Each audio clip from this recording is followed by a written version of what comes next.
Spectacle inordinaire ce lundi matin à la commune d'arrondissement de Douala 5e. Le bureau du receveur municipal est bloqué d'accès par Joseph Esploit-Billon, 6e adjoint au maire de cette municipalité. Je dis il est inadmissible. Au 17 août 2020, les employés n'ont pas encore leur salaire. Parce que moi, en tant que maire, je ne comprends pas. On parle de décentralisation. C'est quelle décentralisation? Une décentralisation où le receveur est plus puissant que le maire. Ça existe où? À Douala 5e. Si c'est le cas, on va le découvrir aujourd'hui. Selon le maire titulaire, cette colère serait la résultante d'une défaillance observée dans la collaboration entre l'exécutif actuel et le receveur municipal. Ce mécontentement, c'est la mauvaise collaboration qui sévit entre le receveur municipal et l'exécutif en général.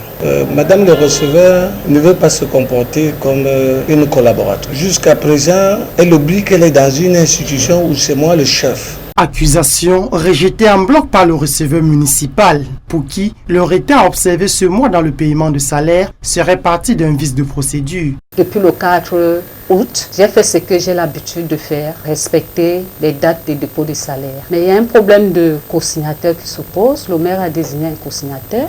La banque a rejeté, c'est de ça qu'il est question. Arrivé en sapeur-pompier, le préfet du Vouri, Benjamin Boutou, après concertation à huis clos avec les partis, insiste sur le respect de la légalité républicaine.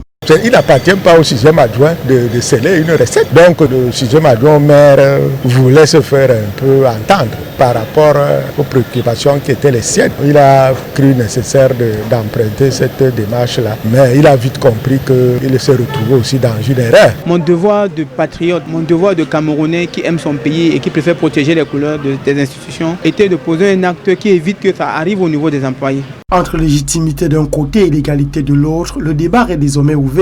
En attendant l'issue de cette querelle interminable qui s'annonce dans les prochains jours, il convient de souligner que même si les employés passent déjà à la caisse depuis l'après-midi, Douala 5 est loin d'être un cas isolé dans notre pays en matière de difficile collaboration entre les exécutifs communaux et les receveurs municipaux.